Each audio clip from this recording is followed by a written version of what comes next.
Well, yes, those gentlemen join us this morning to shed light on what to expect, the implication of that launch of the new Nnpc Limited. Dr. John Arena is the former president, Nigerian Society of Chemical Engineers. Good morning. Thank you for coming on today. Yeah, good morning. Mr. Johnson Chukwu joins us virtually. He is the CEO of Cowrie Asset Management Limited. Good morning as well. Thank you for joining us on the program today. All right, so Dr. Arena, let's start with you. Now that this has happened, of course, leveraging on PIA, perhaps Section 53(1), operationalizing the activities of Nnpc, taking the new form and a new shape, how is this expected to play out? Well, we expect that the new Nnpc Limited is now going to be subject to the laws of CAMA, the Corporate Affairs Commission. It's no longer going to be subject to the old Nnpc law, which set up the corporation several decades ago. So, in principle, it's supposed to operate as a commercial entity, a profit-making organization, and render returns to the shareholders at the end of every financial year. But at the moment, because there are already questions concerning the operations, how they will play in this particular sector, because, yeah, over the years, many have seen Nnpc as, who knows, they describe it as a cash cow where certain things happen. But with this operating as a company, do you see them immediately transiting and ensuring that those financial questions are immediately sorted? Financial accountability? Well, no, it's not, well, if we're talking about financial accountability, well, when a company is operating under commercial discipline, you do expect a very high level of financial accountability. But let's not kid ourselves. This must be seen as a kind of transitional phase for the new company, and it will take a while before the structures settle down properly. But we must also note that for now, the new Nnpc Limited is 100% owned by federal government of Nigeria on behalf of 200 million people of this country. So, did you expect a change?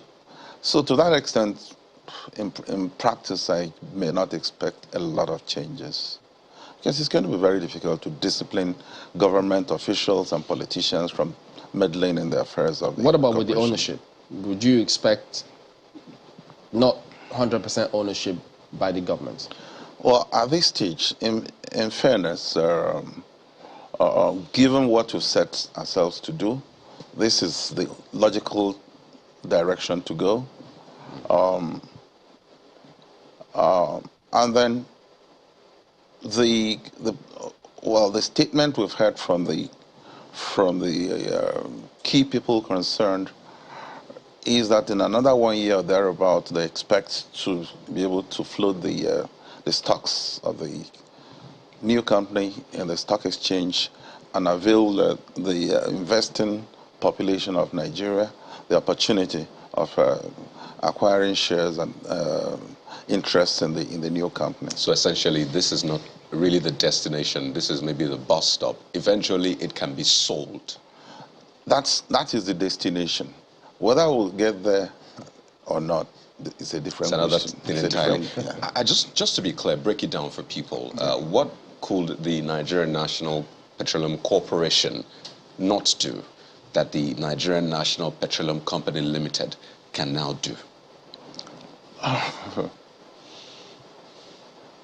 The best way I think I can put it is that the corporation was a government entity. They were open to the summons of government and its officials. The company is no longer a government entity, and they're not answerable to anybody in government. But it's still 100% by government. They're answerable to the board of directors, which is appointed by government. Is that why some are arguing that what has happened to the Nnpc is a commercialization, not a privatization? And by the way, what are the implications of that? When you say Nnpc, how does it say?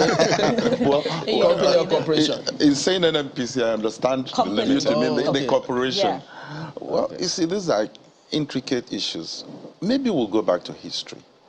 There have been several efforts in the past to commercialize Nnpc.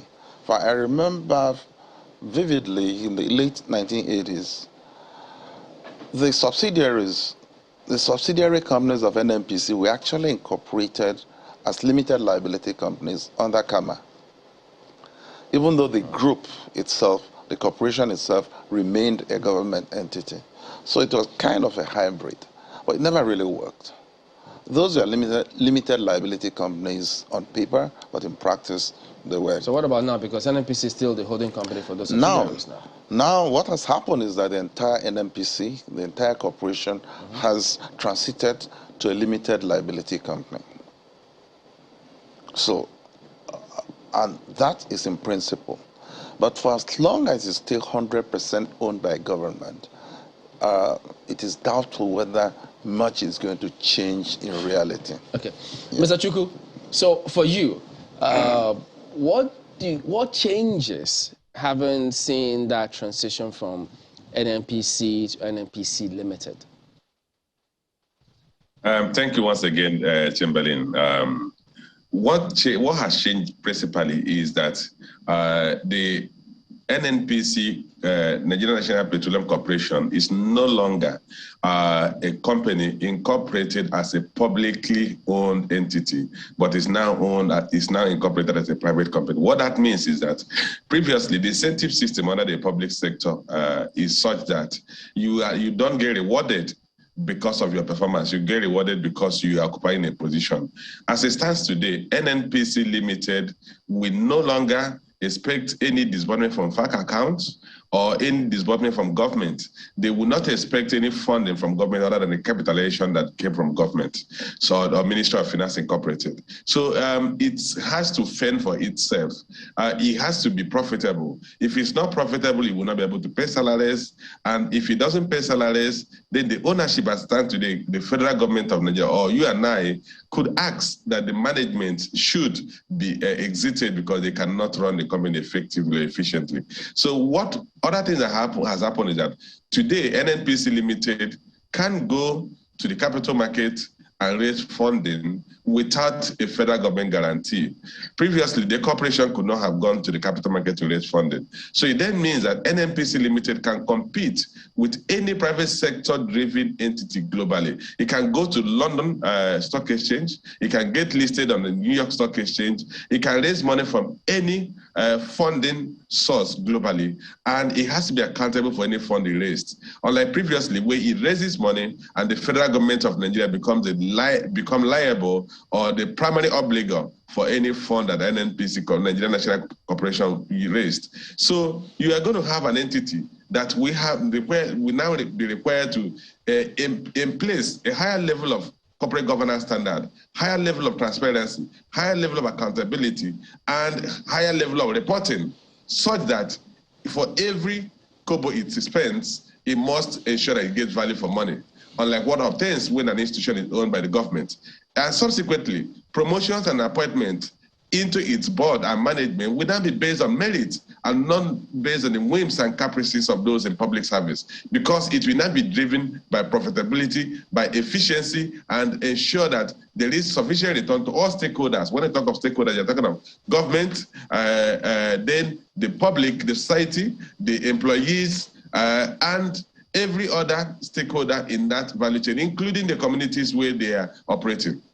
Well, just to follow up, and I'd like you to clear this up. It's a double-edged question. So you said that if Nnpc Limited is not profitable enough or is not performing as Nigerians expect it to, they can clamor for a change. But, you know, going through Section 53, particularly 3, that essentially says the ownership of all shares in Nnpc Limited shall be vested in government, the incorporation essentially held by the Ministry of Finance, Incorporated, the Ministry of Petroleum, Incorporated, and all of that. How much of a say, then, can Nigerians have in a company that is still owned and essentially administered, for the lack of a better term, I mean, eventually, by government, really? Well, as it stands today, the Minister of Finance Incorporated is a proxy for you and I in making investment in Nnpc. So when they publish their performance reports, we will compare them to what companies with the same level of assets globally are reporting, particularly companies, same level of assets in the same level of business. So you and I have a duty to cry out and say, look, this current management is not effective, it's not optimizing our economic resources, because we're all stakeholders in Nnpc Limited. But going forward, that is one aspect of it. Going forward, the government will eventually have it privatized, where you also have individual shareholders, where you and I can subscribe to the shares of Nnpc Limited, where we will reconstitute a board and then bring in not only co-shareholders, minority shareholders, independent shareholders to the board, who will ask more penetrating questions, and who will ensure that in terms of governance, that the board is properly doing the right things. Well, pardon me, Mr. Chukwu, weren't we all, over 200 million Nigerians, shareholders, stakeholders in the corporation, the Nnpc Corporation? I mean, essentially, government was there to administer it for the people. So we were still shareholders and stakeholders in the previous arrangement, weren't we? Yes, we were. But remember, the previous corporation was not profit-driven. It was basically for managing the oil and gas assets of the country. Profitability was not one of its key performance indicators. Then, at that point, it was about, is it really standing in the gap or standing in on behalf of the government? So we had no overriding responsibility to ensure that it operated effectively, efficiently, and made returns, and commensurate returns in tandem with the assets it was managing. I'd like you to elaborate more on the funding part of it. You talked about how the Nnpc can no longer depend on government for funding, and it now essentially has to make money in order to be able to pay salaries and all of that. What about, you know, the usual remittances of funds into Federation accounts? Under the new arrangement, can the federal government still depend on the new Nnpc for Federation accounts remittances? Okay, you know, Nnpc was managing the sale of crude for Nigeria. So as it stood then, all payment for crude were coming to Nnpc, the corporation. Today, that has changed. So we are going to have a company whose primary business is to operate the assets that is under its control and make profit, and then it could pay interim dividend. Just Nnpc is going to be like LNG, where the federal government or Minister of Finance Incorporated is a shareholder, and then at intervals, either half yearly or annually, LNG will report performance and then pay dividends. So that's what Nnpc will be. But they are assets that are owned by the federal government. Oil assets that are owned by the federal government. If an Nnpc is expected to manage those assets, then they will get fees for managing the assets. Then whatever return that is due to Federation account on those assets will be passed on to Federation account. They are assets that are owned by NPDC. And those assets, which NPDC, which is a subsidiary of Nnpc, will be purely based on performance at the end of the half year or at the end of the quarter, and what will come to the government will be dividend. So indeed, the president did confirm that there was a transfer of assets from the Nnpc, that's Nigeria National Petroleum Corporation, to the new company. But what about the liabilities? Before now, we do know that there was some under recovery with the Nnpc, which was affecting the Federation account, so to speak. How is that going to play out now? We know that somehow the federal government is still subsidizing petrol, and the Nnpc has been the one in charge of crude oil swaps, so to speak. How is that arrangement? Is it clearly spelled out what is going to happen going forward? Yes, what will happen going forward is that, like I said earlier, there could be assets that are part of the federal asset or federation assets, which Nnpc could be managing for the federation. So for those assets, what will happen is that sales proceeds from those assets or revenue from those assets will go to federation account. Nnpc will get a commission for it. The GMD Nnpc was very explicit on this. He said the price of refined petroleum products is determined by the federal government. The federal government still wants to control the price of refined petroleum products. So what Nnpc will do is it will act as an agent entity and import products on behalf of the federal government, and in that instance, take a commission for providing that service and pass on the cost to a federal government plus the commission. The federal government will now subsidize or the pump price of those products, and that will come from revenue from sale of crude that relates to the federal government, to the federation account, and not from sale of crude that belongs to Nnpc. Nnpc will have its own crude, just like Shell and Ajib or any of the other oil companies, including local oil companies, have their own crude. But anyone that is not Nnpc crude that belongs to the federation will then be from revenue from that will be used to subsidize petroleum products. So if there is any under recovery, it will come from an amount that should have gone or should have been distributed to the three tiers of government. So in that case, that cost will be borne by the three tiers of government and not by Nnpc. So in the case of stranded assets, which is basically what we are referring to, if the assets that are not viable and are not taken on by Nnpc Limited, and what the federal government will have to do is either they auction those assets or pass it on to a liquidator that will obviously, over time, liquidate those assets. Dr. Arena, in terms of service delivery, we know that, look, it's a culture. So now that they're transiting, it's not going to be a stroll in the park. How do you see this happening for the Nnpc? Yeah, like I said, what you're going to see in the coming months and perhaps years will be a transitional phase. Yes, the new Nnpc Limited is subject to the discipline of the marketplace. Yeah. But it takes a while to develop the culture, to develop the structures, to develop the practices that will enable them to operate effectively. Do they have that time? Because they're supposed to hit the ground running, Well, they are supposed to, but in reality, it doesn't always work out that way, I can assure you. But really, we've not seen a change in workforce. Essentially, it's still the same Nnpc corporation that is coming into the limited. And we know how civil service works, how there's been a lot of clamor for corporate governance in civil service, essentially. So do you still see much happening? Because as Chamberlain said, this was meant to have happened years ago, like yesterday. So do we have that much time to wait for a transition from civil service to private sector, as it were? I hope you're not calling for them to throw people into the streets and render them jobless. Well, again, these things are going to take, in the best of times, they'll take a little while because this is now a new situation. The management has to now rationalize the workforce and make sure that it's fit for purpose. But there is the sentiment that, you know, the Nnpc, even the new Nnpc, is still tied to the apron strings of government. And as a result, nothing is really going to change as far as workforce is concerned. That's why I say it, in principle, that's the direction they're supposed to go. In practice, being 100% owned by government is still going to be an inhibiting factor. Let's not kid ourselves.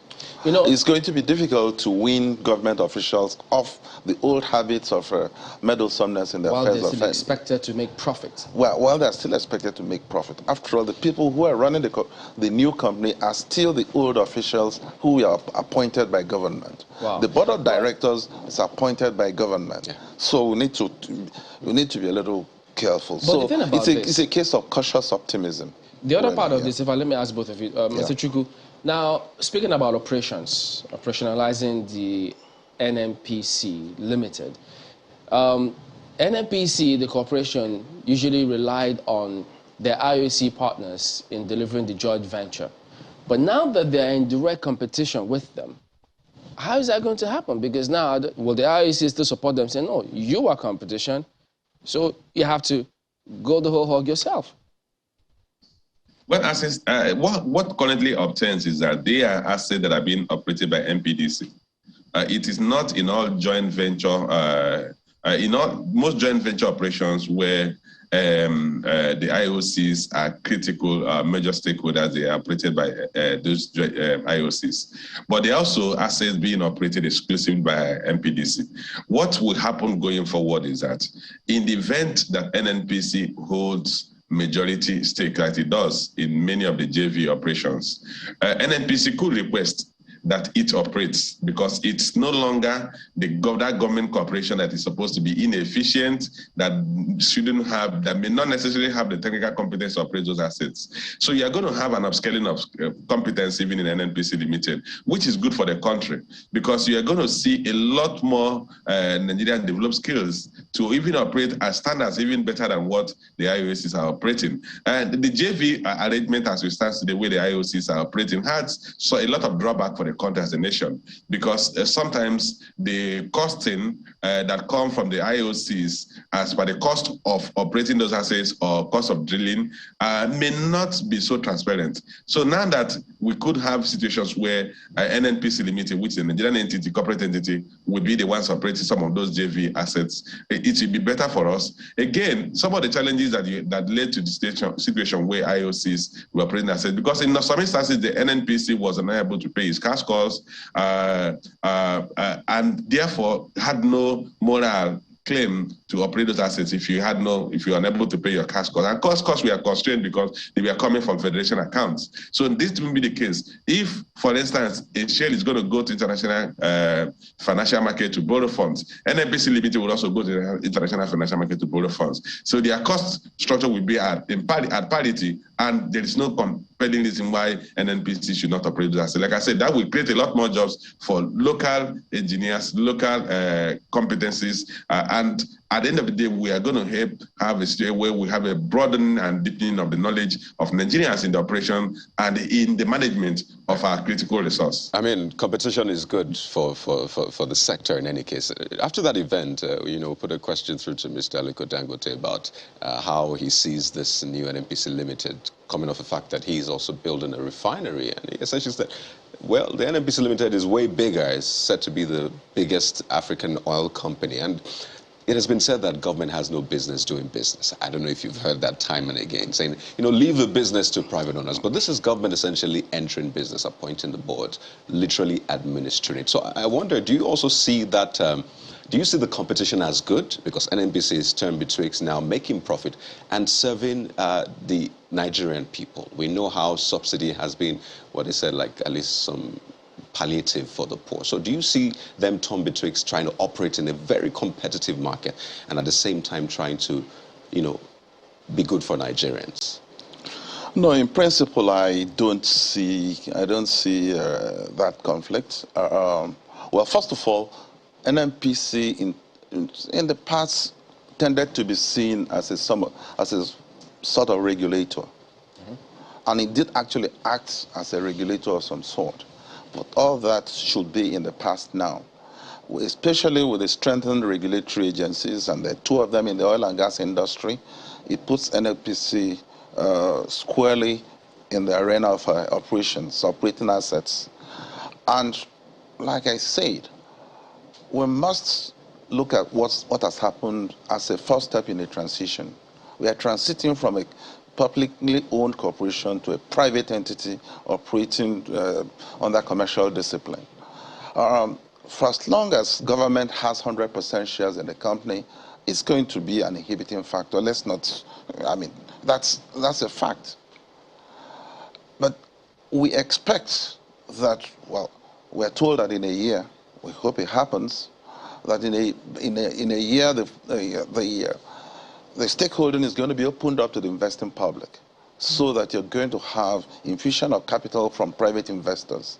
And that, of course, means that government control of the company is going to be watered down, it's going to be diluted.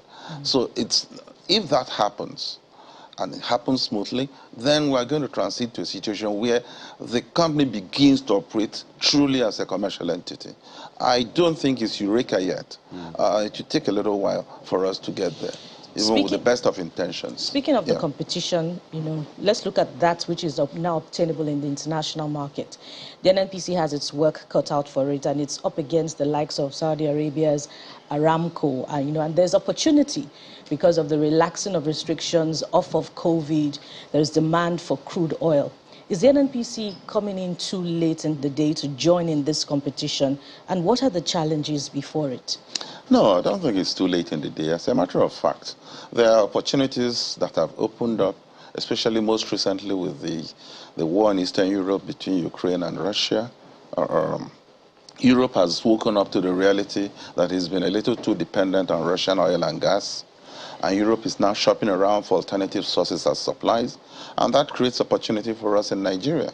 So Nnpc, we expect, should be at the forefront of ensuring that we get a higher stake of the European market in the years to come.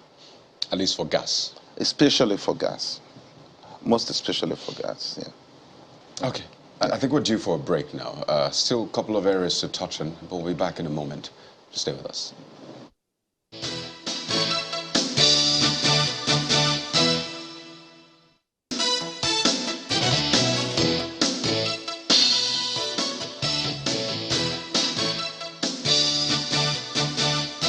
Welcome back. So, Mr. Chukwu, now that we've got the Nnpc Limited, what should happen to the refineries?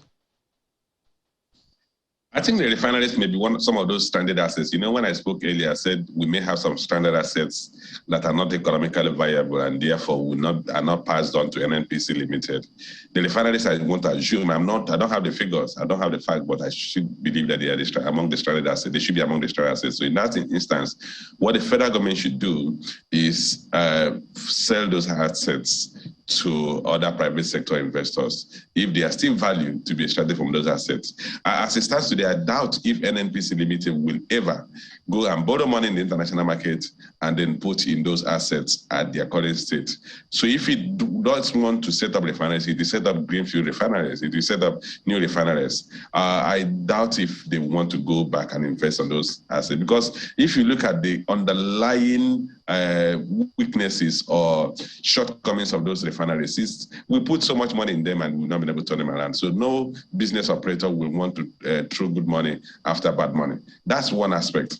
And as it stands today, what they will first do is that, because they are now going to do what called capital rationing.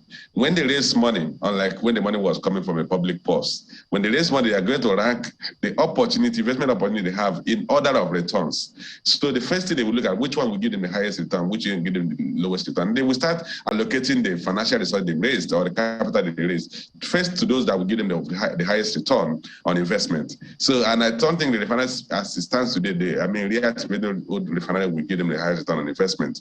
Like I said, they would rather go for greenfield refineries if they have to go into that segment of operation. But the first thing that they say, they want to expand their rated outlets to about 1,500. And you know, in a deregulated market, the business is in the last mile, is with the last mile service provider, which is a retail outlet. And I think they want to position to take advantage of that, which will optimize the return on investment.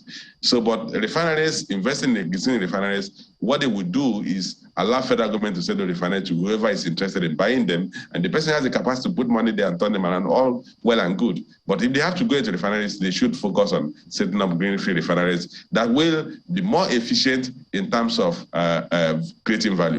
Well, Dr. Arena, what would you say should be the ideal thing to do? Because some have recommended, look, these refineries can't work. All we need to do is get the IOCs together and say, you know what? You have track records of what you've done globally. Take these refineries, run them, and then remit to the country, rather than just sell them to persons perhaps who don't have that record. And local engineers could also benefit from it.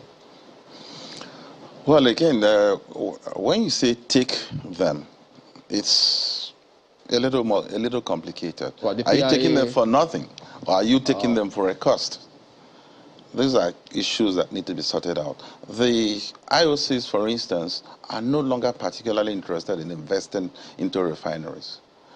And it's going to be difficult to get them to focus on refining in Nigeria. Is it that they are not interested in investing, or they want certain leverage on the part of our laws to allow them to determine certain things? Because some of them argue, if you're going to be fixing those prices, it won't be profitable for us. So why should we get in?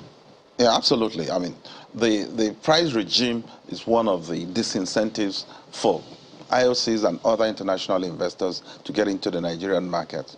But having said that, globally, the IOCs had actually been moving away from refining because margins in refining were continuously being eroded.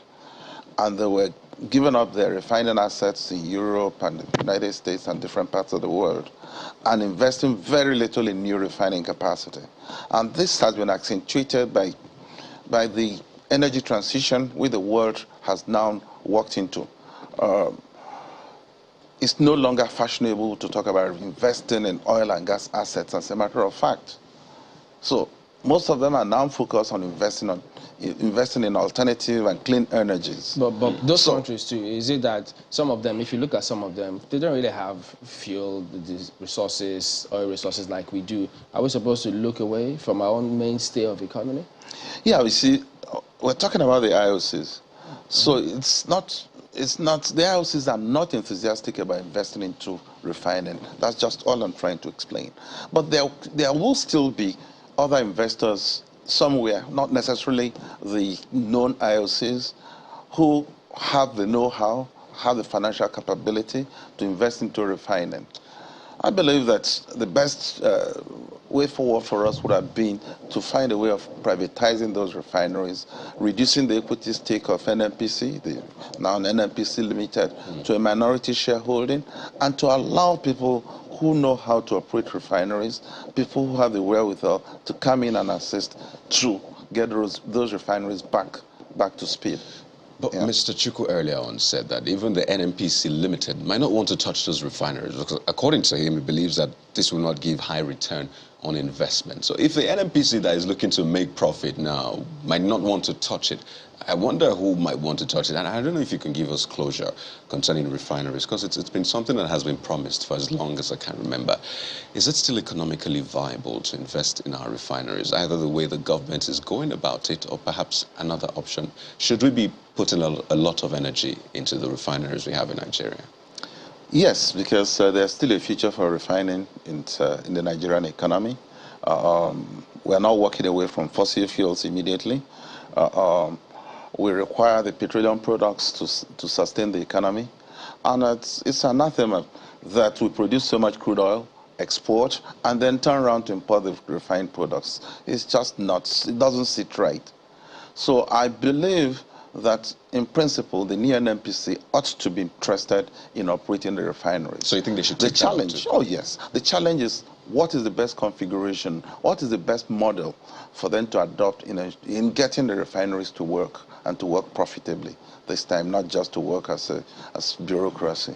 Yeah, and you earlier suggested privatization, but with the spate of divestment from the country, even if anyone wanted to take up the refineries, aren't we in dire straits considering the little interest in investing in Nigeria?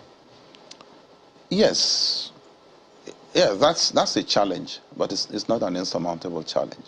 I believe that if the terms and conditions are right, if the necessary reforms are carried out, especially in the pricing structure in the market, then it becomes a little more interesting to some investors to bring in their resources. Because when you look at it, really, the gas reserves we have in Nigeria is mind-blowing. And I don't know. I think that's enough for anyone to want to invest. I see Nigeria being the new bride now. I mean, you talk about the Russia-Ukraine situation, how it's difficult to get gas from Russia. So European countries are looking at alternatives, and I see Nigeria increasingly being sought after like the new bride. But tell us what this will do to the price of petrol as well. You know, the refineries is one part of the conversation, but the price of petrol, I mean, lots of people buying a different price, over 200, 187, 170 something. So with Nnpc Limited, that is profit-driven.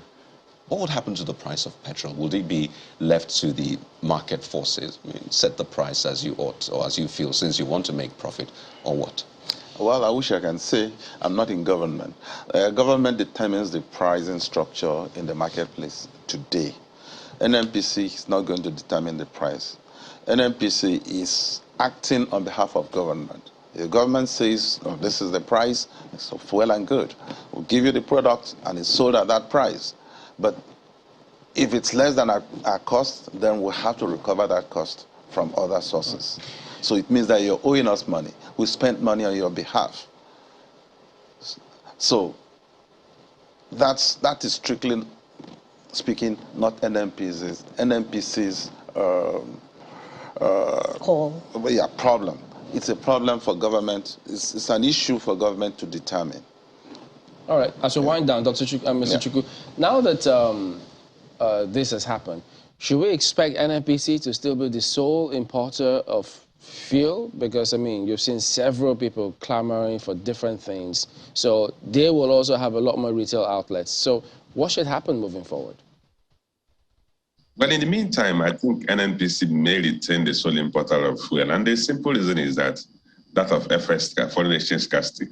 There are two options available to the country: is to start allocating foreign exchange to all oil marketing companies so that they can import products. We've had that experience in the past, which led to the subsidy issues. You recall when under the President Jonathan, there were investigations after his government of subsidy scams because people were going to demand for forex, and either they didn't import the forex and they just use the forex. So that's what has constrained the country into making Nnpc the sole importer of refined petroleum product, not because other companies can't import, but you have to deal with scarcity of FX and allocation of FX.